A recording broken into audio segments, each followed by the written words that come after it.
Hi, Brenda. So, well, welcome to Make It Monday. I'm Jim with Amy Sews, and as you can see right now, we have our project for the morning, the beaded wired ribbon, and it's all made on your serger.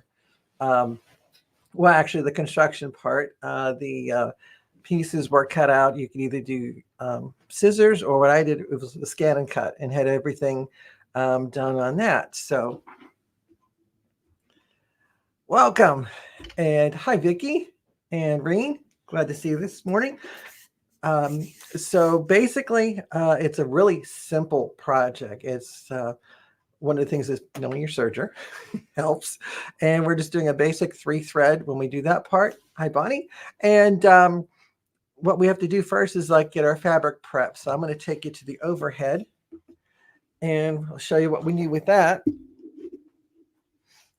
And basically we're working with 2 fabrics, and one is going to be for my lining, the inside of the ribbon, and this one's going to be for the outside of the ribbon. And I went and got some fusible web. I was using Steam Seam. You can use whatever type you like. I like this one because once you fuse it on one side, it gets sticky. And since there's no wire in the outer shape of the petals of the bow, I felt that by doing a double layer of fusible web gave it a little more strength. So once you do is just fuse it to the back of your pieces, cut them out. Like I said, I use my scan and cut to do everything. And I actually added a little clip at the bottom of the petals so that whenever I cut them out, one was this way, and then I flipped it to mirror image, so that I knew that when they lined up, all the edges are the same. Because you know, sometimes whenever you're cutting, or if you're using even like a scan and cut, you may, if you drew your own pattern, it's a little off. That way you can get them all the edges to line up. And once you have them fused on one side, I'm just going to release the paper on the side to expose the fusible web, just like that. And I'll do both of them. Okay. And then, so that you can make the actual bow pieces, I did use a piece of chenille, and I have it extending about like 1 inch on one end and about 2 inches on the other. So this can also give you an idea of how big to make each one of the petals of your bow. You may want to go pick up your chenille stems first to see what length you have that you can work with and do it that way. And then cut your pieces. And right now, because it is sticky on one side, my chenille stem is being held in place. And then I can lay the coordinating piece on top and just finger press it in position. Then I'll go to my ironing board and I'll iron it so I have a nice firm application of the chenille stem within the 2 pieces of the fabric. And you don't have to worry about serging through the ribbon because we're going to be starting on the side. So when you sew it, you're not going to be hitting anywhere near the chenille stem. It's going to be right along the side. So again, I have the 2 layers of Steam Seam on 2 layers of fabric. That way it gives it a nice body. And then I have a chenille stem going right down the center. And I found if you apply it to the outside part first, you won't see that little ridge of the chenille stem on the outside. You'll see it more on the inside, which is going to be hidden because you're, of course, going to fold it over like that. And then now you have to go to your serger and set it up. So I have my serger set up for a 3-thread. And you want to do a test serge to check your stitch length. Now the Pearls package said that it was 4 millimeters. So what I did was I went to my stitch length and I set it at 4.5 because there is that space in between the pearls. So I set mine at 4.5 and I did a test serge just to see how it would sew out. And I'm getting where the needles are falling right in between the pearls, and that's where you want to go. So basically this is going to self-feed it in. I'm using right now a Bernina L860, and I have the beading and sequin foot on. So it has a really nice groove that is going to flow in. And right now I have my blades disengaged. So you either lower them, like in this case, or you may want to just spiral them out of the way, but the blades are disengaged. You don't want any blades involved at all. I'm using normal tension on my serger, and I'm choosing thread that coordinates with the fabric. Now, when I first tried it, I thought, well, I don't want the red thread to be on top of the pearls. I want them to blend in. So I tried white in the loopers and red in my needles. It stood out. So I learned from that. So basically just use whatever color will go and blend in with your fabric. That's the one you're going to use. And when you line it up, you're going to just lift it up, the presser foot up, and I'm going to turn my needle a little bit so I can see where it's falling. And it's about 1/8 of an inch from the edge of the fabric. That's where I'm going to go. And then, of course, I'm going to be searing it in. And if you need to, you could just have the tip of the needle fold into the fabric so that way it'll keep it in place. And there's a really nice high groove in the back of the serger foot. That what makes it nice is that it'll just be the perfect guide to put the pearls in. And I'm just going to go in just like that. Now, it's a little easier when you're right in front of it. I'm off to the side so the camera can get a good view. And if you want, you can turn your hand wheel if you feel more comfortable doing that way. And I got a pretty good stitch length going there. So I'm going to give this a try again. And I'm going to serge right along the side. If you have a speed control, you may want to turn it down if that's more comfortable for you. And where am I looking? I'm looking right here. I'm seeing where the fabric is coming about 1/8 of an inch to the right of the needle. And I'm trusting that my serger foot is going to feed the pearls in for me. I don't have to do anything. And you want to go at a speed that you're comfortable with. And now that I'm getting to a turn, I'm going to turn it a little bit. And as I'm getting toward the end, I'll just take my scissors and come in here and I'll clip between the pearls. And I'm about a pearl or two shy of the edge. That's fine. And now to them at the end, if you want, you can actually just serge over the chenille stem. By doing that, that kind of acts as a back stitch, if you will, kind of keeping all the threads in line and keeping them from falling apart. So now you have it looking just like that.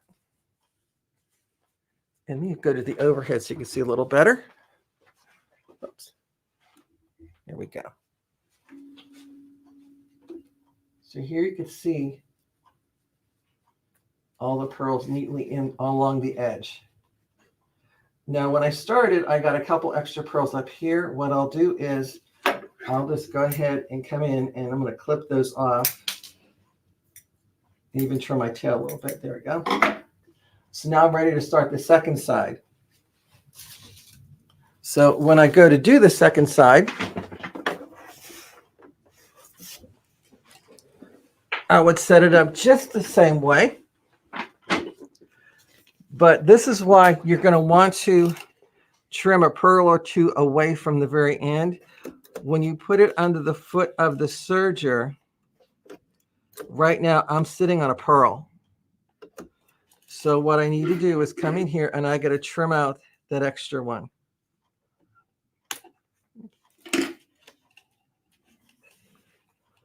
So now when I put the foot down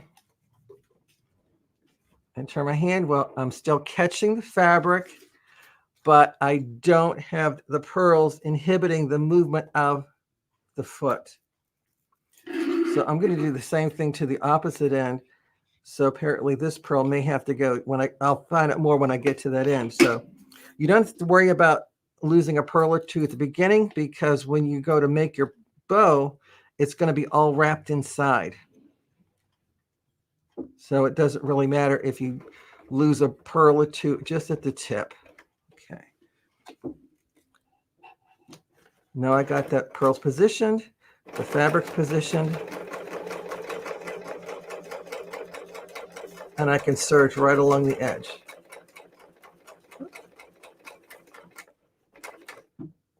Got it. So I'm at the end. Clip it off. Serge it off.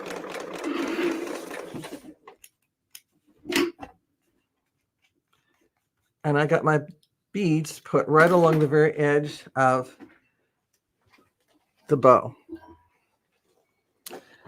And of course, you're going to get a couple more of them done.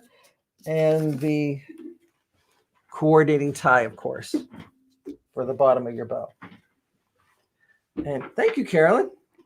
Hi, Sam. So basically, when you go to work with this, now that you have your pieces done, and if you saw our bow last year, which is what inspired this one has 13 petals, I think, 11 to 13, where this one only has 7. And I think because of the fullness of the pearls, you can actually get away with using less. And basically all you have to do is then once you have all your petals of the bow done, I used 7 of these shape and then 3 of the tie shape.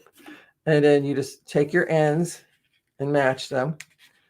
And then this is when it gets really tricky. You just got to twist them together like that. And you made one of the petals of the bow.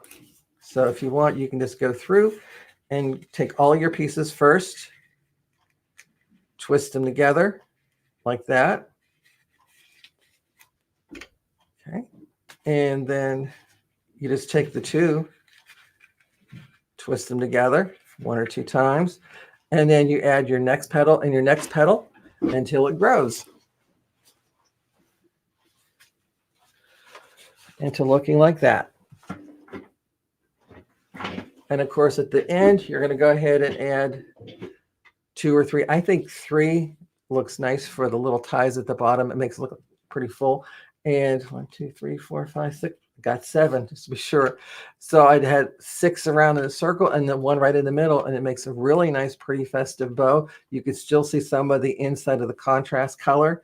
And then, of course, you have that chenille stem down the center that you can play with. Now, when I did the tie part, let me go and show you that one. I have the tie looking like this. And then, of course, you'll do the same thing. You take your chenille stem, and I really have it going almost the full way down. I don't have it going all the way to the tip. And then, of course, stick that in place. And then you'll have your coordinating piece on top, press it in place, and infuse it. And then you'll go to the machine, and you'll serge on the outer edges, and you'll leave the inner part open. That's a little tricky to get. But once you get your edges done and your tips like lining up pretty well, you get a nice finished looking bow. So thank you, Judy. And of course, when you come to the V part of the tails, because I use Steam-A-Seam too, and I fuse both layers, this isn't going to fray. So you can just leave a nice clean edge. Also too, when you go to do the starting part of it, if you're concerned about the threads of your serger, you could actually take them and pull them underneath. And as you start to serge, the overlock will then work them into the back part of it like that. So that way it'll keep it from falling apart. Or you could go ahead and just simply tie them, add a little bit of fray check or fray stop, whatever you like to use, and that'll keep the threads from coming apart. Oh, thank you, Lori. So, oh yeah. And Terry's comment, she thought it'd be great as a tree topper. I would suggest possibly maybe making a couple, and like maybe 3, and then you can really get it full around the top of your tree. Usually whenever we do a bow at the top of our tree, I usually make 3 of them. And that way it's a big bow cluster around the entire top, and it really looks nice and full. And hi, Judy. And then actually too, if you're doing something simple like that, I could just decide just to add a tie and have something really simple. And then you can actually put this throughout your tree. So if you're going to do this as a tree topper, then you may want to have a couple little bows, in those couple little bare spots on your tree to really fill it up and go with the entire look of the tree. And you can see here, as I was playing with it, that chenille stem in the center will actually allow you to help shape it, and it'll retain the shape then too. Much like if you did like on a wired ribbon that we did last year, where you could really go in and play with it because you had a chenille stem on either end. This one just has it down the center, but I can still manipulate it and play with it and shape it to get it to the look that I wanted it to be. So. Oh, thank you, Nancy. And that's true, Laura. You could put a nice big bow on the top of your new 790 Pro. Way to go.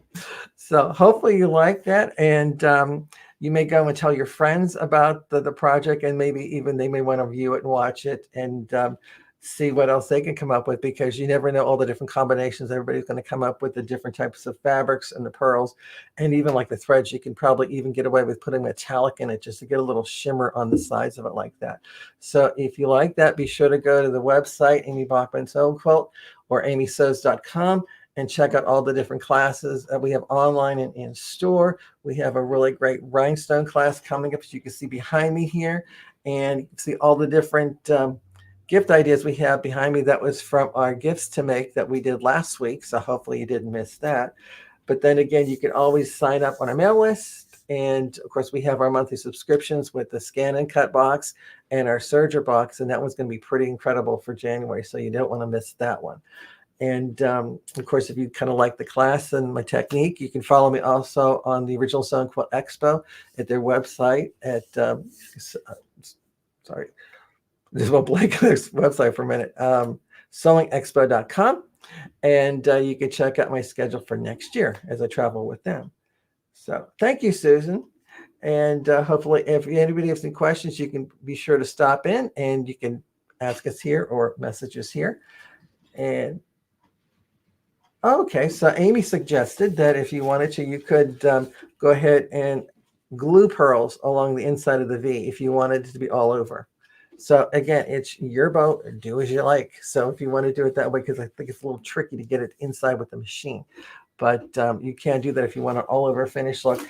And again, you can play with the size of the pearls too. You can go, these were 4 millimeters. You can go 2, you can go up to the size opening that it will go underneath your presser foot. So that's going to be your only limitation. If you're not sure, check with your dealer and they'll help you out with getting the right foot and making sure that you get the right pearls that will fit with inside your foot. Okay, so anybody have any questions? So it looks like we're all good. Okay, so thank you for watching. Be sure to tell your friends and be sure to check us all, every week with Make It Monday at noon Eastern. And of course, follow us on amysews.com. Check out all the different classes, the online classes, like I said, the serger box, the scan and cut box, and the tea towel of the month. You don't want to miss that either, too. So hope you have a great day, and thanks for watching. And remember, the more you know, the more you sew. Take care.